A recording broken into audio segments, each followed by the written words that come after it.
ആസാമിലെ ഗുവാഹത്തിയിലെ national highway 37 സൈഡിലാണ് അവിടുത്തെ റാഡിസൺ ബ്ലൂ ഹോട്ടൽ സ്ഥിതി ചെയ്യുന്നത്. ആ ഒരു ഹോട്ടലിൻ്റെ കാര്യം പറയുകയാണെന്നുണ്ടെങ്കിൽ അവിടെ നിന്ന് ഏകദേശം ഒരു 10 കിലോമീറ്ററിനുള്ളിലാണ് കാമാഖ്യ ടെമ്പിൾ സ്ഥിതി ചെയ്യുന്നത്. കാമാഖ്യ ടെമ്പിളിനെ കുറിച്ചിട്ട് നിങ്ങളിൽ പലരും കേട്ടിട്ടുണ്ടാവും.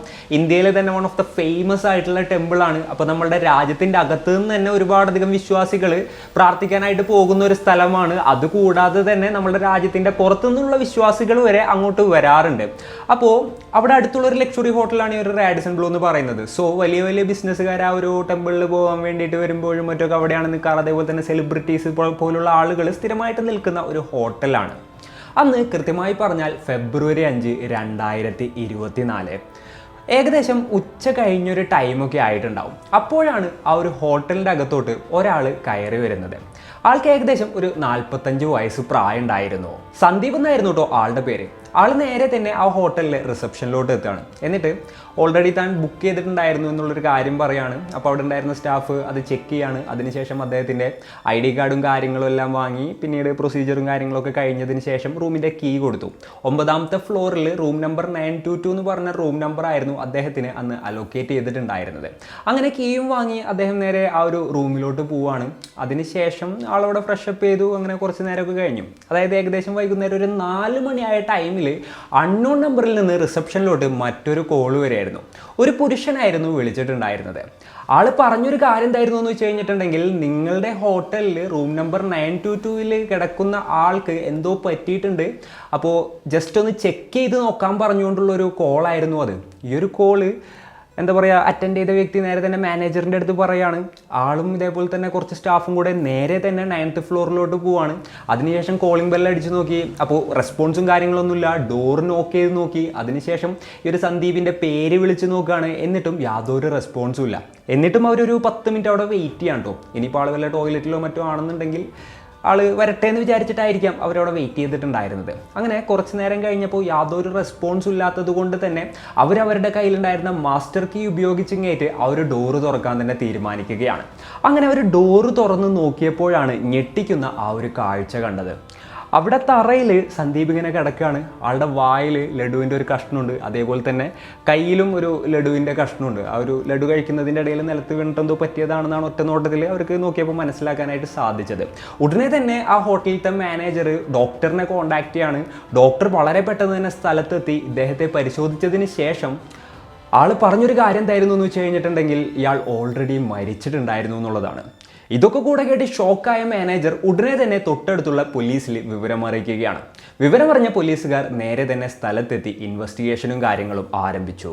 പോലീസുകാർ നോക്കുമ്പോൾ ആളുടെ മൂക്കിൽ നിന്നും ചെറുതായിട്ട് രക്തവും കാര്യങ്ങളൊക്കെ വന്നിട്ടുണ്ടായിരുന്നു. അതേപോലെ തന്നെ ആളുടെ കയ്യിൽ ലഡുവും കാര്യങ്ങളുണ്ടായിരുന്നല്ലോ. നേരത്തെ പറഞ്ഞ പോലെ തന്നെ ആളുടെ വായിലും ലഡു ഉണ്ടായിരുന്നു.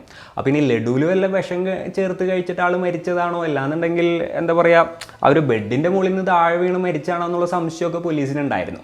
അപ്പോൾ യഥാർത്ഥത്തിൽ അന്ന് ആൾക്ക് എന്താണ് സംഭവിച്ചത്? ഇതൊരു കൊലപാതകമാണോ, അല്ലാന്നുണ്ടെങ്കിൽ സ്വാഭാവിക മരണമാണോ? പോലീസുകാർ എങ്ങനെയൊക്കെയാണ് ഈ ഒരു കേസ് അന്വേഷിച്ചത്? 2024 ആസാമിനെ തന്നെ നടുക്കിയ ആ ഒരു കേസിനെ കുറിച്ചിട്ടാണ് ഇന്നത്തെ വീഡിയോയിലൂടെ നമ്മൾ ചർച്ച ചെയ്യാനായിട്ട് പോകുന്നത്. Hello guys, welcome back to the channel. Razeen this side. മഹാരാഷ്ട്രയിലെ പൂനെയായിരുന്നു ഈ മരിച്ച സന്ദീപിൻ്റെ സ്വന്തം സ്ഥലം. ആൾ ഒരു ബിസിനസ്സുകാരനായിരുന്നു. മെയിനായിട്ട് ഡയമണ്ടിൻ്റെ ബിസിനസ്സായിരുന്നു ആൾക്കുണ്ടായിരുന്നത്. അതുകൂടാതെ കാറിൻ്റെ ഡീലിംഗ് കാര്യങ്ങളൊക്കെ ഉണ്ടായിരുന്നു. സെക്കൻഡ് ഹാൻഡ് കാറിൻ്റെ, അതായത് ലക്ഷറി കാറിൻ്റെ കേട്ടോ. അപ്പോൾ ഈ ഒരു ഡയമണ്ട് ബിസിനസ്സിൻ്റെയും അതേപോലെ തന്നെ ഈ ഒരു കാർ ബിസിനസ്സിൻ്റെ ഒക്കെ ഭാഗമായിട്ട് ഇന്ത്യ മുഴുവൻ ആൾ ട്രാവൽ ചെയ്യാറുണ്ടായിരുന്നു. സ്ഥിരമായിട്ട് ഗുവാഹത്തിയിൽ വരുന്ന ഒരാൾ തന്നെയായിരുന്നു ഈ ഒരു ഡയമണ്ട് ബിസിനസ്സിൻ്റെ ഭാഗമായിട്ട്. അപ്പോഴൊക്കെ ആൾ ഈ ഒരു റാഡിസൺ ബ്ലൂ ഹോട്ടലിൽ തന്നെയായിരുന്നു മിക്കവാറും നിൽക്കാറുണ്ടായിരുന്നത്. അന്നത്തെ ദിവസവും സാധാരണഗതിയിൽ ഒരു ബിസിനസ് ട്രിപ്പിൻ്റെ ഭാഗമായിട്ടായിരുന്നു ആൾ പൂനെയിൽ നിന്ന് ഇങ്ങോട്ട് എത്തിയത്. അതിനുശേഷം നേരെ ആ ഒരു ഹോട്ടലിലോട്ട് എത്തുകയും ചെയ്തിട്ടുണ്ടായിരുന്നു. അടുത്തതായിട്ട് പോലീസുകാർ ഇയാളുടെ ഫാമിലി മെമ്പേഴ്സിനെ വിവരം അറിയിക്കുകയാണ്. അതായത് ഇയാളുടെ ഡീറ്റെയിൽസും കാര്യങ്ങളെല്ലാം തന്നെ അവിടെ ഉണ്ടായിരുന്നല്ലോ. നേരെ ഫാമിലി മെമ്പേഴ്സിനെ വിവരം അറിയിച്ചു. അതേപോലെ തന്നെ ആളുടെ ഫോൺ എവിടെയെന്ന് പോലീസുകാർ അന്വേഷിക്കുകയാണ്. എന്നാൽ ആൾ കിടന്നിരുന്ന ആ ഒരു ഹോട്ടൽ റൂം മുഴുവൻ അരിച്ചു പറക്കിയിട്ടും ആളുടെ ഫോൺ കണ്ടെത്താനായിട്ട് പോലീസിനെ കൊണ്ട് സാധിച്ചില്ല. അടുത്തതായിട്ട് സൈബർ ടീം എന്താ ചെയ്തതെന്ന് വെച്ച് കഴിഞ്ഞിട്ടുണ്ടെങ്കിൽ ആളുടെ കോൾ ഡീറ്റെയിൽസും അതേപോലെ തന്നെ ഫോണിൻ്റെ ബാക്കിയുള്ള ഡീറ്റെയിൽസും കാര്യങ്ങളൊക്കെ എടുക്കാനായിട്ട് തുടങ്ങുകയായിരുന്നു. അതിനോടൊപ്പം തന്നെ പോലീസുകാർ ഫർദറായിട്ട് ഇൻവെസ്റ്റിഗേറ്റ് ചെയ്തപ്പോൾ അവർക്ക് മനസ്സിലാക്കാൻ സാധിച്ചൊരു കാര്യം എന്തായിരുന്നു എന്ന് വെച്ച് കഴിഞ്ഞിട്ടുണ്ടെന്നുണ്ടെങ്കിൽ, ഈ സന്ദീപ് ഒറ്റക്കായിരുന്നില്ല അന്നത്തെ ദിവസം മുറിയെടുത്തിട്ടുണ്ടായിരുന്നത്. ആളുടെ കൂടെ ഒരു പെൺകുട്ടിയും ഉണ്ടായിരുന്നു. അതുപോലെ തന്നെ സന്ദീപ് റൂമിൽ വീണ് കിടക്കുന്നുണ്ട് എന്നുള്ളൊരു ഇൻഫർമേഷൻ കൊടുത്തത് ആ പെൺകുട്ടി ആയിരുന്നില്ല, വേറൊരു പയ്യനായിരുന്നു. കാരണം ആ കോളിൽ ഒരു പുരുഷന്റെ സൗണ്ട് ആയിരുന്നല്ലോ ഉണ്ടായിരുന്നത്. അങ്ങനെ ആ ഒരു പെൺകുട്ടിക്കും ഇയാളുടെ മരണത്തിനും തമ്മിൽ എന്തൊക്കെയോ ഒരു ബന്ധമുണ്ടെന്ന് പോലീസിന് മനസ്സിലാവുകയായിരുന്നു. അതിനുശേഷം ആ ഒരു പെൺകുട്ടിക്ക് വേണ്ടിയിട്ടുള്ള തിരച്ചിൽ അവർ ഊർജിതമാക്കുകയാണ്. നിങ്ങൾക്കറിയാം, റാഡിസൺ ബ്ലൂ പോലെ ഒരു ഹോട്ടലിന്റെ കാര്യം പറയുകയാണെന്നുണ്ടെങ്കിൽ എല്ലാ കാര്യങ്ങളും റെക്കോർഡിക്കലായിരിക്കും. അതേപോലെ തന്നെ ആരൊക്കെ വരുന്നുണ്ട് പോകുന്നുണ്ട് തുടങ്ങിയിട്ടുള്ള കാര്യങ്ങളെല്ലാം തന്നെ CCTVയിൽ റെക്കോർഡും ആയിരിക്കും. അങ്ങനെ പോലീസുകാർ CCTV റെക്കോർഡ്സും കാര്യങ്ങളും എല്ലാം തന്നെ പരിശോധിക്കുകയായിരുന്നു. അപ്പോൾ ഇവർ റൂം ചെക്ക് ഇൻ ചെയ്ത് ഏകദേശം 2 മണിക്കൂർ കഴിഞ്ഞപ്പോൾ ആ പെൺകുട്ടി ലിഫ്റ്റ് വഴി താഴോട്ട് ഇറങ്ങുന്നതിൻ്റെ വിഷ്വൽസ് പോലീസിന് ലഭിക്കുകയാണ്. പോലീസിനെ കാത്തിരുന്ന മറ്റൊരു സർപ്രൈസ് എന്തായിരുന്നു എന്ന് വെച്ച് കഴിഞ്ഞിട്ടുണ്ടെങ്കിൽ, ആ ലിഫ്റ്റിൽ ആ പെൺകുട്ടി ഒറ്റക്കായിരുന്നില്ല ഇറങ്ങിയിട്ടുണ്ടായിരുന്നത്, കൂടെ വേറൊരു പുരുഷനും ഉണ്ടായിരുന്നു. അതിനുശേഷം ഇവർ രണ്ടുപേരും കൂടെയും ആ ഒരു ഹോട്ടലിൻ്റെ ഉള്ളിൽ നിന്നും പുറത്തോട്ട് പോകുന്നതിൻ്റെ വിഷ്വൽസും കാര്യങ്ങളും എല്ലാം തന്നെ പോലീസിന് ലഭിക്കുകയാണ്. അടുത്തതായിട്ട് പോലീസുകാർ ആരാണ് ആ ഒരു പെൺകുട്ടി എന്നുള്ളതിനെ കുറിച്ച് ഇങ്ങനെ അന്വേഷിക്കുകയാണ്. അപ്പോൾ ഓൾറെഡി ഈ ഒരു സന്ദീപിൻ്റെ കൂടെ റൂം എടുക്കാനായിട്ട് ആ ഒരു പെൺകുട്ടി വന്നപ്പോൾ ആ പെൺകുട്ടിയുടെ ID കാർഡും ഡീറ്റെയിൽസും എല്ലാം തന്നെ അവിടെ കൊടുത്തിട്ടുണ്ടായിരുന്നു. പോലീസുകാർ നോക്കിയപ്പോൾ അഞ്ജലി എന്നാണ് ആ ഒരു പെൺകുട്ടിയുടെ പേരെന്നുള്ളത് മനസ്സിലാക്കാനായിട്ട് സാധിച്ചു. 25 വയസ്സായിരുന്നു അവരുടെ പ്രായം. പിന്നെ ആ ഒരു ID കാർഡും കാര്യങ്ങളൊക്കെ ക്രോസ് വെരിഫൈ ചെയ്തപ്പോൾ അത് ഒറിജിനൽ ID കാർഡാണ്, ഒറിജിനൽ ഡീറ്റെയിൽസ് ആണെന്നുള്ളത് വളരെ പെട്ടെന്ന് തന്നെ പോലീസിന് മനസ്സിലാക്കാനായിട്ട് സാധിക്കുകയാണ്. ഇനി പറയേണ്ടത് ആ പയ്യൻ ആരാണെന്നുള്ളതാണ്. അങ്ങനെ ആ ഒരു പയ്യൻ്റെ വിഷ്വൽസും കാര്യങ്ങളൊക്കെ പോലീസുകാർ വീണ്ടും പരിശോധിക്കുകയാണ്. അപ്പോൾ ഇവർ രണ്ടുപേരും റൂം എടുത്തതിന് ശേഷമാണ് ആ ഒരു പയ്യൻ റാഡിസൺ ബ്ലൂ ഹോട്ടലിൽ വന്നിങ്ങായിട്ട് റൂം എടുത്തിട്ടുണ്ടായിരുന്നത്. 10th ഫ്ലോറിലായിരുന്നു ആ പയ്യൻ്റെ റൂം അലോക്കേറ്റ് ചെയ്തിട്ടുണ്ടായിരുന്നത് കേട്ടോ. അപ്പോൾ ഈ ഒരു പയ്യൻ്റെ പേര് വികാസ് എന്നായിരുന്നു. 27 വയസ്സായിരുന്നു ആ പയ്യൻ്റെ പ്രായം. അപ്പോൾ ഇവരുടെ രണ്ടുപേരുടെയും ID കാർഡ് പോലീസുകാർ ഒന്നുകൂടെ നോക്കിയപ്പോഴാണ് ഒരു കാര്യം അവരുടെ ശ്രദ്ധയിൽപ്പെടുന്നത്. രണ്ടുപേരും വെസ്റ്റ് ബംഗാളിൽ നിന്ന് വരുന്ന ആളുകളാണ്. അതായത് ഒരു അഞ്ജലിയും വികാസും. അതേപോലെ തന്നെ രണ്ടുപേരും സെയിം പ്ലേസിലുള്ള ആൾക്കാരാണ്. ഹൗറയിൽ നിന്നാണ് ഇവർ രണ്ടുപേരും വന്നിട്ടുണ്ടായിരുന്നത്. സോ ഇവർ രണ്ടുപേരും കൂടെ പ്ലാൻ ചെയ്തിട്ട് സന്ദീപിനെ അപായപ്പെടുത്തിയതാണ് എന്നുള്ളൊരു നിഗമനത്തിലോട്ടാണ് ആ സമയത്ത് പോലീസുകാരെത്തിയത്. അപ്പോൾ ഇവരെന്താണെന്നുണ്ടെന്നുണ്ടെങ്കിലും ഇങ്ങോട്ടെത്തി ഇതിനുശേഷം ഈ കൃത്യം നടത്തിയിട്ട് ഇവിടെ നിന്ന് എസ്കേപ്പ് ആയിട്ടുണ്ട് എന്നുള്ളത് മനസ്സിലാക്കിയപ്പോൾ ഇവർ ഏത് വഴിയൊക്കെ എസ്കേപ്പ് ആവും എന്നുള്ളത് പോലീസുകാർ കംപ്ലീറ്റ് ആയിട്ട് സ്കെച്ച് ചെയ്യാണ്. അപ്പോൾ ഇവരുടെ ഫോട്ടോസും ഡീറ്റെയിൽസും കംപ്ലീറ്റ് പോലീസ് സ്റ്റേഷനിലോട്ട് അലേർട്ടായിട്ട് കൊടുക്കുകയാണ്. അപ്പോൾ ഫുള്ളായിട്ട് പോലീസുകാർ ഇവർക്ക് വേണ്ടിയിട്ടുള്ള തിരച്ചിലും കാര്യങ്ങളൊക്കെ നടത്തുകയാണ്. റോഡിലും മറ്റിലുമൊക്കെ ഇവർക്ക് വേണ്ടിയിട്ട് തിരച്ചിൽ നടത്താനായിട്ട് തുടങ്ങി. ബസ് സ്റ്റാൻഡിൽ, റെയിൽവേ സ്റ്റേഷനിൽ തുടങ്ങിയിട്ടുള്ള എല്ലാ സ്ഥലങ്ങളിലും ഇവർക്ക് വേണ്ടിയിട്ടുള്ള തിരച്ചിൽ നടത്തുകയാണ്. അപ്പോൾ പോലീസുകാർ അടുത്തതായിട്ട് ചെക്ക് ചെയ്ത് എന്താണെന്ന് വെച്ച് കഴിഞ്ഞിട്ടുണ്ടെങ്കിൽ ഇവരെങ്ങനെയാണ് കൊൽക്കത്തയിൽ നിന്ന് ഇങ്ങോട്ട് എത്തിയതെന്നുള്ളതിനെ കുറിച്ചിട്ടായിരുന്നു. അങ്ങനെ അവർ വെരിഫൈ ചെയ്തപ്പോൾ അവർക്ക് മനസ്സിലാക്കാനായിട്ട് സാധിച്ചെന്താണെന്ന് വെച്ച് കഴിഞ്ഞിട്ടുണ്ടെങ്കിൽ രണ്ടുപേരും കൊൽക്കത്തയിൽ നിന്നും ഫ്ലൈറ്റിനാണ് ഇങ്ങോട്ട് എത്തിയിട്ടുണ്ടായിരുന്നത്. അപ്പോൾ ആ ഒരു ഫ്ലൈറ്റിൻ്റെ ബുക്കിംഗ് ഡീറ്റെയിൽസും കാര്യങ്ങളൊക്കെ നോക്കിയപ്പോൾ പോലീസിന് മറ്റൊരു കാര്യം മനസ്സിലാക്കാനായിട്ട് സാധിച്ചു.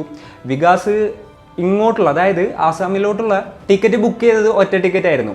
അതേപോലെ തന്നെ തിരിച്ചാൾ ടിക്കറ്റ് ബുക്ക് ചെയ്തിട്ടുണ്ടായിരുന്നത് 2 പേർക്കും വേണ്ടിയിട്ടായിരുന്നു. അതായത് വികാസിനും അഞ്ജലിക്കും കൂടെ കൂട്ടിച്ചേർത്തിട്ടായിരുന്നു ആൾ റിട്ടേൺ ടിക്കറ്റ് ബുക്ക് ചെയ്തിട്ടുണ്ടായിരുന്നത്. സോ ആ ഒരു എയർപോർട്ട് ത്രൂ അവർ പോകാനുള്ള സാധ്യത കൂടുതലാണെന്ന് മനസ്സിലാക്കിയ പോലീസുകാർ എയർപോർട്ടിൻ്റെ ആ ഒരു ഏരിയയിൽ ചെക്കിങ് കൂടുതലായിട്ട് സ്ട്രോങ് ആക്കുകയായിരുന്നു. അങ്ങനെ പോലീസുകാർ ഓരോരോ വണ്ടികളായിട്ട് ചെക്ക് ചെയ്യുമ്പോഴാണ് എയർപോർട്ടിലോട്ട് പോയിക്കൊണ്ടിരിക്കുന്ന ഒരു ടാക്സിയിൽ നിന്നും ഇവരെ രണ്ടുപേരെയും പിടികൂടുന്നത്. ഇവരെ കസ്റ്റഡിയിലെടുത്ത് പോലീസുകാരെ ക്വസ്റ്റ്യൻ ചെയ്യാനായിട്ട് തുടങ്ങുകയാണ്. അപ്പോഴാണ് യഥാർത്ഥത്തിൽ എന്താണ് സംഭവിച്ചത് എന്നുള്ളതിനെക്കുറിച്ച് ഇങ്ങനെയുള്ളൊരു ഐഡിയ പോലീസിന് ലഭിക്കുന്നത്. അപ്പോൾ ഇനി നമുക്ക് ഇവരുടെ ലൈഫിൽ എന്തൊക്കെയാണ് സംഭവിച്ചത്, എങ്ങനെയാണ് അവർ ആ ഒരു സിറ്റുവേഷനിലോട്ട് എത്തിയത് തുടങ്ങിയിട്ടുള്ള കാര്യങ്ങളെല്ലാം തന്നെ നോക്കാം. ഞാൻ നേരത്തെ പറഞ്ഞ പോലെ തന്നെ ഈ സന്ദീപിൻ്റെ മെയിൻ ബിസിനസ് ഡയമണ്ട് കച്ചവടം ആയതുകൊണ്ട് തന്നെ ഇന്ത്യയിലുള്ള പല സ്ഥലങ്ങളിലോട്ടും ആൾ സ്ഥിരമായിട്ട് ട്രാവൽ ചെയ്യുന്ന ഒരാളായിരുന്നു. അങ്ങനെയാണ് ആൾ ഒരു തവണ ഇതേപോലെ തന്നെ കൊൽക്കത്തയിലോട്ട് ട്രാവൽ ചെയ്യുന്നത്. ആളവിടെ ഫ്ലൈറ്റ് ഇറങ്ങി പോകുന്നതിൻ്റെ ഇടയിൽ ആൾ ഒരു റെസ്റ്റോറൻറ്റിൽ സ്റ്റോപ്പ് ചെയ്യാണ്. അപ്പോൾ അവിടുത്തെ മാനേജർ ആൾ കണ്ടു, ആൾക്ക് ഭയങ്കരമായിട്ട് ഇഷ്ടമായി. അത് വേറെ ആരും ആയിരുന്നില്ല, അഞ്ജലി ആയിരുന്നു. അതായത് ഈ ഒരു ഇൻസിഡൻറ്റ് നടക്കുന്നതിനും ഏകദേശം ഒരു 5 മാസങ്ങൾക്കൊക്കെ മുൻപായിരുന്നു. 2023 സെപ്റ്റംബറിലായിരുന്നു അഞ്ജലിയെ ഇയാൾ മീറ്റ് ചെയ്യുന്നത്. സന്ദീപിന് അഞ്ജലിയെ കണ്ടപ്പോൾ തന്നെ ഭയങ്കരമായിട്ട് ഇഷ്ടമായി. ആ ഒരു പെൺകുട്ടിയുമായിട്ട് എങ്ങനെയെങ്കിലും ഒരു ബന്ധം സ്ഥാപിക്കണം എന്നുള്ളതായി ആളുടെ അടുത്തൊരു ചിന്ത. അങ്ങനെ അന്നത്തെ ദിവസം തന്നെ ഒരു പെൺകുട്ടിയുമായിട്ട് ആൾ സംസാരിക്കുകയാണ്. അതിനുശേഷം ആൾ വേറെ ഒരു കാര്യവും ഇല്ലാതെ ബിസിനസ്സിനാണ്, അതിനാണ്, ഇതിനാണെന്നൊക്കെ പറഞ്ഞിങ്ങായിട്ട് കൊൽക്കത്തയിലോട്ട് വരാൻ തുടങ്ങി. ആ ഒരു റെസ്റ്റോറൻറ്റിൽ പോയി കഴിഞ്ഞിട്ട് ആ ഒരു പെൺകുട്ടിയുമായിട്ട് കൂടുതലായിട്ട് സംസാരിക്കാനായിട്ട് തുടങ്ങി. വളരെ വിലപിടിപ്പുള്ള പല പല ഗിഫ്റ്റുകളും മറ്റൊക്കെ ആ ഒരു പെൺകുട്ടിക്ക് കൊണ്ട് കൊടുക്കാനായിട്ട് തുടങ്ങി. അങ്ങനെ അവർ ഫോൺ നമ്പേഴ്സും കാര്യങ്ങളൊക്കെ എക്സ്ചേഞ്ച് ചെയ്യാണ്. അതിനുശേഷം അവർ സംസാരിക്കാനും മറ്റും തുടങ്ങി. അതിനുശേഷം അവർ ഒരു വേറൊരു ബന്ധത്തിലോട്ട് വഴുതി വീഴുകയായിരുന്നു. പിന്നീട് നമ്മൾ നോക്കുകയാണെന്നുണ്ടെങ്കിൽ പല സമയങ്ങളിലും ഇവർ ഒരുമിച്ച് ട്രാവൽ ചെയ്തിട്ടുണ്ടായിരുന്നു, അതേപോലെ തന്നെ ഒരു ഹോട്ടലിൽ താമസിക്കുന്നുണ്ടായിരുന്നു. ഇതിനു മുൻപും പലതവണ ഗുവാഹത്തിയിലുള്ള ആ ഒരു റാഡിസൺ ബ്ലൂ ഹോട്ടലിൽ ഒരുമിച്ച് താമസിച്ചിട്ടുള്ള ആളുകളുമാണ്. നമ്മൾ നോക്കുകയാണെന്നുണ്ടെങ്കിൽ ഈ സന്ദീപിന് ഏകദേശം ഒരു 44-45 വയസ്സ് പ്രായമുണ്ട്. ഈ അഞ്ജലിക്കാണെന്നുണ്ടെങ്കിൽ ഏകദേശം ഒരു 25 വയസ്സോളമാണ് പ്രായമുള്ളത്. അതായത് ഇവർ തമ്മിൽ ഏകദേശം ഒരു 20 വയസ്സിൻ്റെ ഡിഫറൻസ് ഉണ്ട്. സന്ദീപിന് അതൊരു വിഷയമായിരുന്നില്ല, അഞ്ജലിക്കും സ്റ്റാർട്ടിങ്ങിൽ അതൊരു ഇഷ്യൂ ആയിട്ടുള്ളൊരു കാര്യമായിട്ട് ഫീൽ ചെയ്തിട്ടുണ്ടായിരുന്നില്ല. എന്നാൽ വിഷയമാകുന്നത് എവിടെ വെച്ചാണെന്ന് ചോദിച്ചു കഴിഞ്ഞിട്ടുണ്ടെന്നുണ്ടെങ്കിൽ ഏകദേശം ഒരു 3-4 മാസം ഇവരുടെ റിലേഷൻഷിപ്പും കാര്യങ്ങളൊക്കെ കണ്ടിന്യൂ ആയതിനു ശേഷം സന്ദീപ് ഈ അഞ്ജലിയെ പ്രപ്പോസ് ചെയ്യാണ്. കല്യാണം കഴിക്കാൻ താല്പര്യമുണ്ടെന്ന് പറഞ്ഞു. ഇത് കേട്ടപ്പോൾ അഞ്ജലി ആകെപ്പാടെ ഷോക്കായി പോയി. കല്യാണം കഴിക്കണം എന്നുള്ളൊരു ഉദ്ദേശമൊന്നും അഞ്ജലിക്ക് ഉണ്ടായിരുന്നില്ല. അപ്പോൾ അവർ ഈ ഒരു കല്യാണത്തിന് തീരെ താല്പര്യമില്ല എന്നുള്ളൊരു കാര്യം ഇയാളുടെ അടുത്ത് പറയുകയാണ്. എന്നാൽ സന്ദീപിന് അത് അക്സെപ്റ്റ് ചെയ്യാനായിട്ട് പറ്റുന്നുണ്ടായിരുന്നില്ല. സന്ദീപിൻ്റെ പേഴ്സണൽ ലൈഫിനെ കുറിച്ച് പറയുകയാണെന്നുണ്ടെങ്കിൽ ആള് ഒരു പ്രാവശ്യം കല്യാണം കഴിച്ചിട്ടുണ്ടായിരുന്നു. ആ ബന്ധത്തിൽ ആൾക്ക് 14 വയസ്സുള്ളൊരു മകനും കാര്യങ്ങളൊക്കെ ഉണ്ട്. എന്നാൽ ഇപ്പുറത്ത് അഞ്ജലിയുടെ കാര്യം പറയുകയാണെന്നുണ്ടെങ്കിൽ അഞ്ജലിയുടെ വീട്ടിൽ വിവാഹാലോചനയും കാര്യങ്ങളൊക്കെ ഏകദേശം ഉറപ്പിച്ച മട്ടാണ്. അവർ കുറേ കാലമായിട്ട് വികാസ് എന്ന് പറയുന്ന ഒരു പയ്യനെ പ്രേമിക്കുന്നുണ്ടായിരുന്നു. ഇവരുടെ രണ്ടുപേരുടെയും റിലേഷൻ്റെ കാര്യം രണ്ടുപേരുടെയും വീട്ടിലൊക്കെ അറിഞ്ഞ് ഏകദേശം കല്യാണം എന്നുള്ളൊരു സെറ്റപ്പിലോട്ട് എത്തി നിൽക്കുന്ന സമയത്താണ് ഈ സന്ദീപ് ഇതിൻ്റെ ഇടയിൽ വന്ന് ഇങ്ങേറ്റ് കല്യാണം കഴിക്കണം എന്ന് പറയുന്നത്. അപ്പോൾ അതിന് അവർ ഒരു തരത്തിലും സമ്മതിക്കാത്ത ഒരു സിറ്റുവേഷനിലോട്ടായിരുന്നു കാര്യങ്ങൾ എത്തിയത്. അങ്ങനെ ഈ ഒരു കല്യാണത്തിൻ്റെ പേരും പറഞ്ഞ് ഇവർ തമ്മിൽ പ്രശ്നങ്ങൾ ഉണ്ടാകുന്നത് ഒരു പതിവ് കാര്യമായിട്ട് മാറുകയാണ്. അപ്പോഴത്തേനും അഞ്ജലിക്ക് താൻ ഏകദേശം പെട്ടു എന്നുള്ള കാര്യം മനസ്സിലായി. ആള് നൈസായിട്ട് സന്ദീപിൽ നിന്നും ഒഴിവാവാനായിട്ട് നോക്കുകയാണ്. എന്നാൽ സന്ദീപാണെന്നുണ്ടെങ്കിൽ വിടാനുള്ള യാതൊരു മൂഡിലും ആയിരുന്നില്ല. ആൾ മെയിനായിട്ട് പറഞ്ഞുകൊണ്ടിരുന്നിരുന്ന ഒരു കാര്യം എന്തായിരുന്നു എന്ന് വെച്ച് കഴിഞ്ഞിട്ടുണ്ടെങ്കിൽ, വികാസ് ഒരു സാധാരണ ചെറുപ്പക്കാരനല്ലേ, ഞാനാണെന്നുണ്ടെങ്കിൽ ഇത്രയും റിച്ച് ആയിട്ടുള്ള ഒരാളാണ്, എനിക്കാണെന്നുണ്ടെങ്കിൽ കോടിക്കണക്കിന് രൂപയുടെ ആസ്തിയും കാര്യങ്ങളൊക്കെ ഉണ്ട്. അപ്പം നീ എൻ്റെ കൂടെ വരികയാണെന്നുണ്ടെങ്കിൽ നിനക്കൊരു രാജ്ഞിയെ പോലെ ജീവിക്കാം, നീ അവൻ്റെ കൂടെ പോയിട്ടുണ്ടെന്നുണ്ടെങ്കിൽ കഷ്ടപ്പെട്ട് ജീവിക്കേണ്ടി വരും, എന്തിനാണ് ലൈഫിൽ ഇത്ര റിസ്ക് എടുക്കുന്നത്, എൻ്റെ കൂടെ വന്നു കഴിഞ്ഞാൽ നമുക്ക് രണ്ടുപേർക്കും ഹാപ്പി ആയിട്ട് ജീവിച്ചൂടെ, എനിക്ക് നിന്നെ അത്ര ഇഷ്ടമുള്ളത് കൊണ്ടാണ് ഞാനിത് പറയുന്നത് എന്നുള്ള പല തരത്തിലുള്ള കാര്യങ്ങളും ഇയാളിങ്ങനെ പറഞ്ഞുകൊണ്ടിരിക്കുന്നുണ്ടായിരുന്നു. എന്നാൽ ഇതൊന്നും എടുക്കാനായിട്ട് അഞ്ജലിനെ കൊണ്ട് പറ്റുന്നുണ്ടായിരുന്നില്ല. അഞ്ജലി അങ്ങനെ പതിയെ ഇയാളെ അവോയ്ഡ് ചെയ്യാനായിട്ട് ട്രൈ ചെയ്യാണ്. എന്നാൽ ഇയാളെ എങ്ങനെയൊക്കെ അവോയ്ഡ് ചെയ്യാൻ നോക്കിയാലും ഇയാൾ വീണ്ടും ഈ അഞ്ജലിയെ ചേസ് ചെയ്ത് വരികയായിരുന്നു. അങ്ങനെ അഞ്ജലി ഇയാളുടെ കോളും കാര്യങ്ങളൊന്നും എടുക്കാതെയായി. അപ്പോൾ ഇയാൾ അഞ്ജലി വർക്ക് ചെയ്യുന്ന ഹോട്ടലിലോട്ട് വരികയാണ്. എന്നിട്ട് അവിടെ വെച്ച് സംസാരിക്കാനും മറ്റുമൊക്കെ തുടങ്ങി. അങ്ങനെ ലാസ്റ്റ് ഇയാളെ കൊണ്ട് ഒരു ഗതിയില്ലാതായപ്പോൾ അഞ്ജലി ആ ഒരു ഹോട്ടലിലത്തെ ജോലി രാജിവെക്കാണ്. അതേപോലെ തന്നെ ഫോണും കാര്യങ്ങളൊക്കെ നമ്പറൊക്കെ മാറ്റുകയൊക്കെ ചെയ്തു. എന്നാലും ആളുടെ ശല്യം അവസാനിച്ചില്ല അവിടെ കൊണ്ടൊന്നും. സംഭവം എന്താണെന്ന് വെച്ച് കഴിഞ്ഞിട്ടുണ്ടെങ്കിൽ, ഇവർ റിലേഷൻഷിപ്പിലായിരുന്ന സമയത്ത് അഞ്ജലിയുടെ പാരൻസിൻ്റെ നമ്പറും അതേപോലെ തന്നെ വികാസിൻ്റെ നമ്പറും ഒക്കെ ഇയാൾ വാങ്ങി വെച്ചിട്ടുണ്ടായിരുന്നു. അപ്പോൾ ഇത്തരത്തിൽ ഇഷ്യൂവും കാര്യങ്ങളൊക്കെ ആയി അഞ്ജലിനെ കോൺടാക്ട് ചെയ്യാനായിട്ട് യാതൊരു മാർഗവും ഇല്ലാതായ സമയത്ത് ആൾ നേരെ തന്നെ അഞ്ജലിയുടെ പാരൻസിനെ വിളിക്കുകയായിരുന്നു. എന്നിട്ട് പറഞ്ഞു, നിങ്ങളുടെ മകൾ നിങ്ങൾ ഉദ്ദേശിക്കുന്ന ആളൊന്നുമല്ല, അവൾ അത്രയും വെടുപ്പല്ല, വൃത്തികെട്ട സ്വഭാവമാണ് അവളുടേത്, പല പയ്യന്മാരുടെ കൂടെയും ഹോട്ടലിലും മറ്റൊക്കെ റൂം എടുക്കുന്ന ഒരാളാണ്, അങ്ങനെ വളരെ മോശമായിട്ട് പറയാണ്. അപ്പോൾ ഇതിനെക്കുറിച്ച് ഇങ്ങനെ പാരൻസ് അഞ്ജലിയുടെ അടുത്ത് ചോദിക്കുകയാണ്. ആ ഒരു നമ്പറും അതേപോലെ തന്നെ ആ ഒരു കോളും പരിപാടിയും കാര്യങ്ങളൊക്കെ കണ്ടപ്പോൾ അത് സന്ദീപാണെന്നുള്ളത് അഞ്ജലിക്ക് മനസ്സിലായി. അങ്ങനെ ഈ ഒരു അഞ്ജലി വീണ്ടും സന്ദീപിനെ വിളിക്കുകയാണ്. എന്നിട്ട് പറഞ്ഞു, എന്നൊന്ന് വെറുതെ വിട്, എനിക്ക് തെറ്റ് പറ്റിപ്പോയതാണ്, നമ്മൾ തമ്മിലുള്ള ആ ഒരു റിലേഷൻഷിപ്പും കാര്യങ്ങളൊന്നും ശരിയായിരുന്നില്ല, സോറി, എൻ്റെ ഭാഗത്തുനിന്ന് തെറ്റ് വന്നിട്ടുണ്ട്, എന്നെ വെറുതെ വിട്, ഞാൻ എൻ്റെ എന്താ പറയുക ഇത്ര നാൾ പ്രണയിച്ചിരുന്ന വികാസിനെയും കല്യാണം കഴിച്ച് സമാധാനമായിട്ട് ജീവിച്ചോട്ടെ, നിങ്ങൾക്ക് ഇത്രയും പൈസയും കാര്യങ്ങളൊക്കെ ഇല്ലേ, നിങ്ങൾക്ക് വേറെ ആരെങ്കിലും കിട്ടൂലേ എന്നൊക്കെ ചോദിച്ചപ്പോൾ ഈ ഒരു സന്ദീപിനാണെന്നുണ്ടെങ്കിൽ ആ ഒരു സ്ത്രീയെ വെറുതെ വിടാനുള്ള യാതൊരു ഉദ്ദേശവും ഉണ്ടായിരുന്നില്ല. അതിനുശേഷം ആ ഒരു പെൺകുട്ടി അയാൾ ഭീഷണിപ്പെടുത്തുകയായിരുന്നു. നമ്മൾ ഓരോ തവണ ഹോട്ടൽ റൂമിൽ മുറിയെടുത്തപ്പോഴും പല കാര്യങ്ങൾ ചെയ്തപ്പോഴൊക്കെ ഞാൻ ഫോട്ടോസും കാര്യങ്ങളൊക്കെ എടുത്തിട്ടുണ്ടായിരുന്നു. ആ ഫോട്ടോസ് എല്ലാം തന്നെ എൻ്റെ ഫോണിലുണ്ട്. ഇനിയിപ്പോൾ നീ എന്നെ കല്യാണം കഴിച്ചില്ല എന്നുണ്ടെങ്കിൽ ഈ ഫോട്ടോസും കാര്യങ്ങളൊക്കെ ഞാൻ നിൻ്റെ പാരൻസിന് അയച്ചു കൊടുക്കും, അതേപോലെ തന്നെ നിൻ്റെ ബോയ് ഫ്രണ്ട് ആയിട്ടുള്ള വികാസിനും അയച്ചു കൊടുക്കും. ഇതൊന്നും പോരാത്തതിന് ഞാൻ സോഷ്യൽ മീഡിയാസിലും മറ്റുമൊക്കെ പബ്ലിഷ് ആക്കുകയും ചെയ്യും. അപ്പോൾ ഇതൊന്നും ചെയ്യേണ്ടാന്നുണ്ടെങ്കിൽ നീ എന്നെ കല്യാണം കഴിക്കണം എന്ന് പറഞ്ഞു. ഇതൊക്കെ കൂടെ ആയപ്പോൾ അഞ്ജലിക്ക് എന്ത് ചെയ്യും ഏത് ചെയ്യും എന്ന് അറിയാത്തൊരു സിറ്റുവേഷനിലോട്ട് എത്തുകയായിരുന്നു.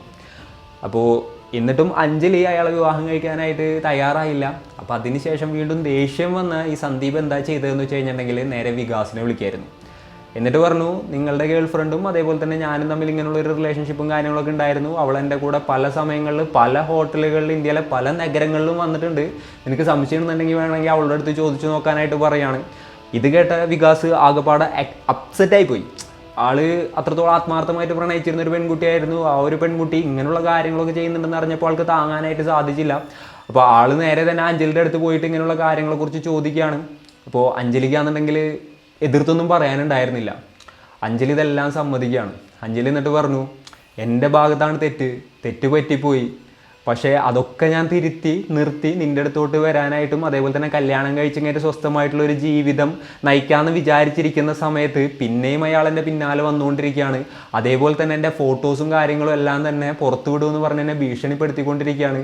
ഞാനാകെ പെട്ടിരിക്കുകയാണ്. എനിക്ക് എന്താ ചെയ്യേണ്ടതെന്ന് അറിയില്ലാത്തൊരു സിറ്റുവേഷനിലാണ് ഞാനുള്ളതെന്നുള്ളത് ആ ഒരു അഞ്ജലി വികാസിൻ്റെ അടുത്ത് പറയുകയാണ്. ഇതൊക്കെ കൂടെ കേട്ടപ്പോൾ വികാസിൻ്റെ മനസ്സ് ഒന്ന് അലിയാണ്. ഓക്കെ, തൻ്റെ ഗേൾ ഫ്രണ്ട് ഓൾറെഡി ഒരു തെറ്റ് ചെയ്തു, പക്ഷേ അവൾ ആ ഒരു തെറ്റ് മനസ്സിലാക്കി.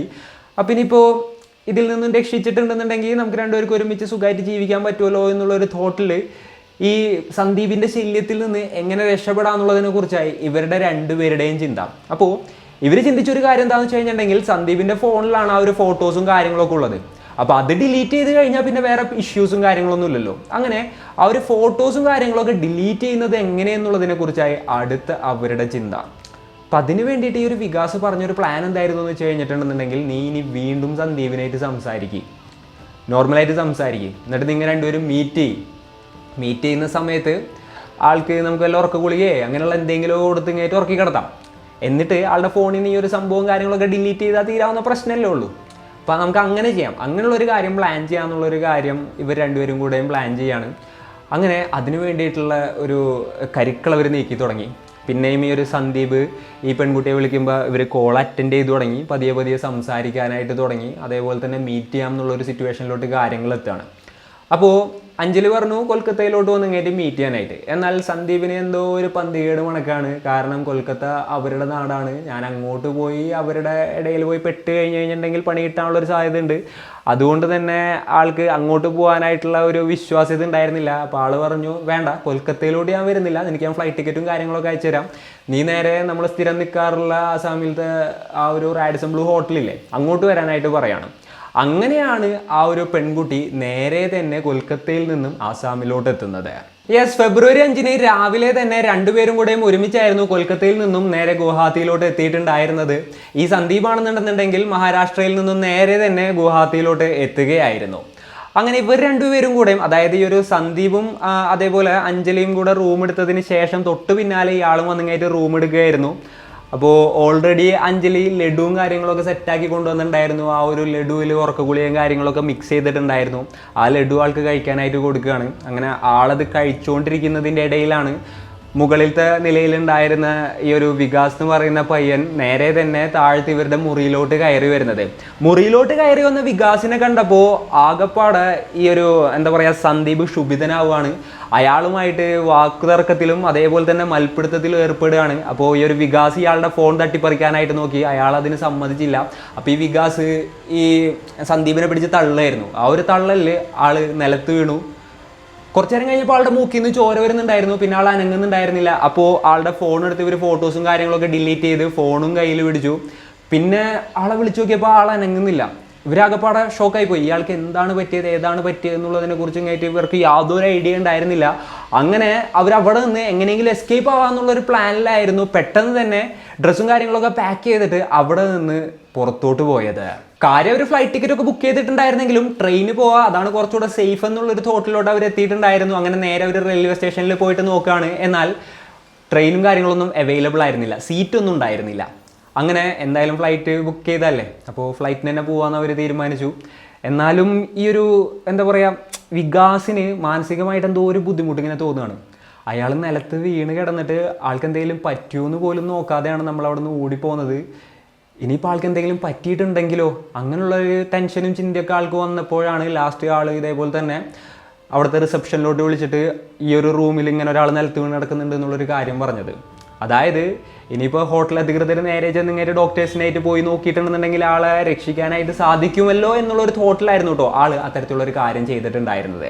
എന്നാൽ ആൾ കോൾ ചെയ്ത് ഡോക്ടേഴ്സ് അവിടെ എത്തിയപ്പോഴത്തേനും സമയമൊക്കെ വൈകിട്ടുണ്ടായിരുന്നു. ആൾ ഓൾറെഡി മരിച്ചിട്ടും ഉണ്ടായിരുന്നു. അപ്പോൾ ഇങ്ങനെയുള്ളൊരു സ്റ്റോറിയാണ് ഇവർ രണ്ടുപേരും പോലീസിൻ്റെ അടുത്ത് പറഞ്ഞത്. അപ്പോൾ പോലീസുകാർ നോക്കുമ്പോൾ ഇതൊരു പ്ലാൻഡ് മേർഡർ അല്ല, ഇത് അബദ്ധത്തിൽ സംഭവിച്ചു പോയതാണ്. അതേപോലെ തന്നെ തെളിവുകളും കാര്യങ്ങളൊക്കെ വേണമല്ലോ. അതായത് പ്ലാൻഡ് മർഡർ ആണെന്നുണ്ടെങ്കിൽ അതിനുള്ള ശിക്ഷ വേറെ ആയിരിക്കും, അതേപോലെ തന്നെ അബദ്ധത്തിൽ സംഭവിച്ചാണെന്നുണ്ടെങ്കിൽ അതിനുള്ള ശിക്ഷയും കാര്യങ്ങളൊക്കെ വേറെ ആയിരിക്കും. സോ ഇതൊരു പ്ലാൻഡ് മർഡർ ആണോ അല്ലാന്നുണ്ടെങ്കിൽ അബദ്ധത്തിൽ സംഭവിച്ചതാണോ എന്നുള്ളതിനെ കുറിച്ചും കാര്യം അവർ കൂടുതലായിട്ട് അനലൈസ് ചെയ്തപ്പോൾ ഇത് അബദ്ധത്തിൽ സംഭവിച്ചതാണെന്നുള്ളൊരു രീതിയിൽ തന്നെയാണ് പോലീസിന് മനസ്സിലാക്കാനായിട്ട് സാധിച്ചത്.